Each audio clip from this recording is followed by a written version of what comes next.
कहानी बीत गए वो दिन। शालिनी ने अपने बेटे ऋषि को बार बार आवाज़ लगाई। अब की बार उसने थोड़ा चिढ़ कर बोला, ऋषि बेटा, ऊपर से बैग उतार देना जल्दी से। सफाई करके नहाने जाऊं, बाल भी धोने हैं मुझे, फिर खाना बनाने में देर हो जाएगी। आ रहा हूँ ना, कुछ कर रहा हूँ, रुको थोड़ी देर। बेटे के कमरे से चिड़ी हुई सी आवाज़ आई। शालिनी ने सोचा, यह लड़के हमारे घरेलू जुगाड़ समझते ही नहीं हैं। बेटी को बुला लेती हूँ। बेटियाँ मम्मी की हर बात आसानी से समझ जाती हैं। शालिनी ने बेटी को भी 3-4 बार आवाज़ लगाई, पर अंदर से खींच भरी आवाज़ आई, ओहो मम्मी, कॉलेज का असाइनमेंट लिख रही हूँ, अभी नहीं आ सकती। असाइनमेंट ख़त्म करके आऊँगी। रात भर सोई भी नहीं हूँ मैं। आप भाई से या पापा से करवा लो। शालिनी तो अचंभित सी खड़ी रह गई। हे भगवान, यह आजकल के बच्चों को क्या करे। रात रात भर फ़ोन या लैपटॉप के आगे पड़े रहते हैं और सुबह होते ही सोने चले जाते हैं। क्या ज़माना आ गया है, उल्टी गंगा बहने लगी है। शालिनी खिंचते भुनभुनाते पति को उठाने गई। संडे था तो वह भी रिलैक्स मूड में बिस्तर पर लेटे फ़ोन पर कोई मूवी देख रहे थे। शालिनी के आग्रह करने पर अनमने से होकर बोले, अरे भाई, किसी और से करवा लो ना, देखती नहीं मैं मूवी देख रहा हूँ। बड़े दिनों के बाद तो एक अच्छी मूवी मिली है। ओहो, क्या मुसीबत है। शालिनी का मन चिड़चिड़ा हो गया। लगता है एक मैं ही बेकार पड़ी हूँ इस घर में।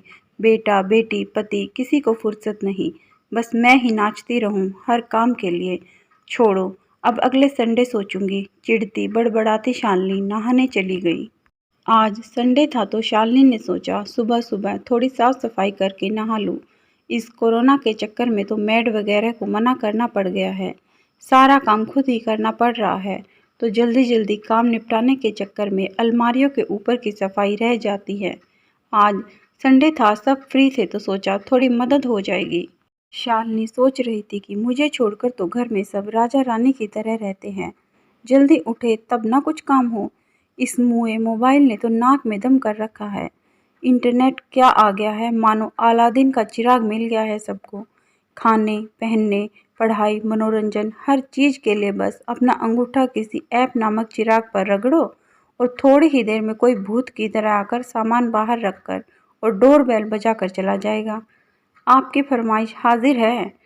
ना दिन का पता चलता है ना रात का। एक संडे से लेकर दूसरे संडे तक सब एक जैसा गुजरता है। चाहे सुबह हो या शाम, बच्चे बस बंद कमरों में अपने अपने लैपटॉप और मोबाइल लिए घुसे रहते हैं। रात को न जाने स्विगी डोमिनोज ऐसे ही ऐप से खाने पीने की चीज़ें मंगा कर खा लेते हैं और सुबह से ना नाश्ता करना है ना समय से खाना खाना है।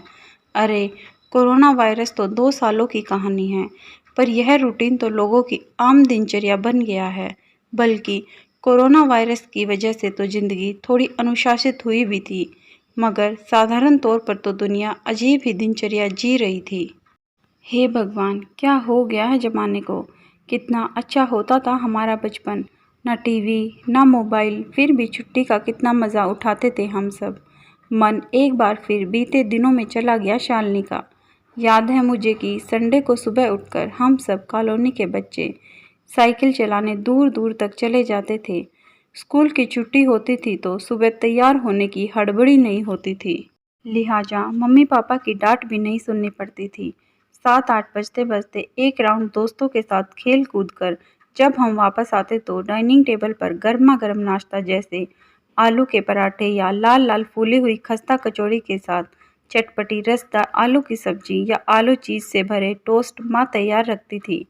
हम तो बस हाथ मुंह धोकर नाश्ते पर टूट पड़ते थे। तब कहाँ कोलेस्ट्रॉल की या वजन बढ़ने की चिंता होती थी। पूरा नाश्ते को खाने की तरह ही खाते, फिर होमवर्क वगैरह करके दोस्तों के साथ दोपहर का अजीबोगरीब प्लान बनाते, जैसे आज किसके घर के कौन से पेड़ पर चढ़कर कौन सा फल खाना है, किसके घर पर कौन कौन से कॉमिक बुक्स के कलेक्शन पड़े हैं और उनमें से किस किस का पढ़ना बाकी है, या किस घर पर कैरम बोर्ड या लूडो खेलने के लिए इकट्ठा होना है, वगैरह वगैरह।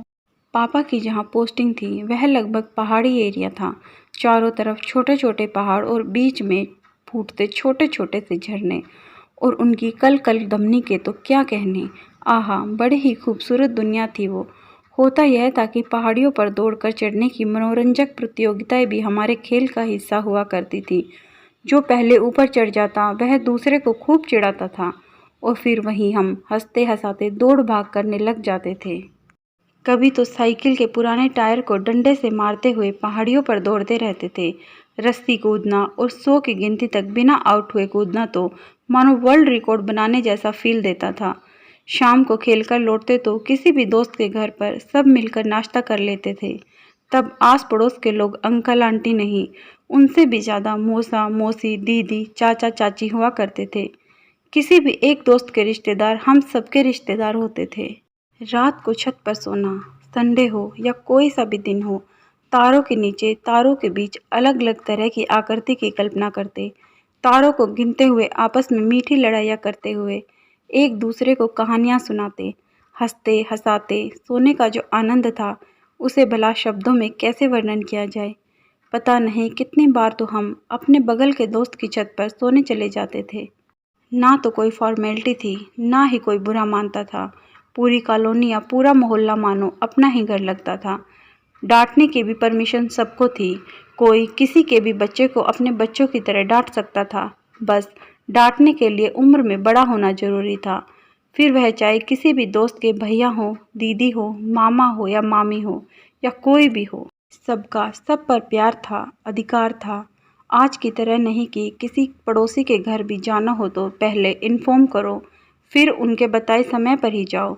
किसी के घर कभी भी बिना औपचारिकता के जाया जा सकता था। पड़ोसी तो मानो अपनी ही एक फैमिली हुआ करते थे। हम भाई बहन तो कितनी बार पड़ोस में जाकर सोते थे और पड़ोस के बच्चे हमारे घर पर ही सो जाते थे। फिर अगले दिन से वही स्कूल का रूटीन आरंभ हो जाता था। उन दिनों तो हम सब संडे को इतनी मस्तियाँ करते थे कि संडे हफ्ते का एक दिन न रहकर पिकनिक डे या फिर फन डे बन जाता था। आज उन्हीं प्यारी मस्तियों के लिए तड़प कर रह गए हैं हम सब। समय आगे बढ़ता जा रहा है, नई मशीनी मस्तियाँ जगह ले रही हैं, लेकिन वो सुकून, वो चैन बस उन्हीं दिनों में कहीं पीछे छूट गया है। पता नहीं कहाँ बीत गए वो दिन। पीछे से पति की आती आवाज़ से शालिनी की तंद्रा भंग हुई और वह चल दी अपने उसी रूटीन पर, मन में यह सोचते हुए कि यह भाग दौड़ भरी जिंदगी कहाँ जाकर रुकेगी। इस कहानी ने किसके दिल को छुआ, किसको अपना बचपन याद आया, प्लीज़ कमेंट में हमें ज़रूर बताएं। कहानी पसंद आए तो लाइक करें, शेयर करें, चैनल को सब्सक्राइब करें, बेल आइकन दबाना ना भूलें जिससे हमारी कहानियाँ सबसे पहले आप तक पहुँचें। धन्यवाद।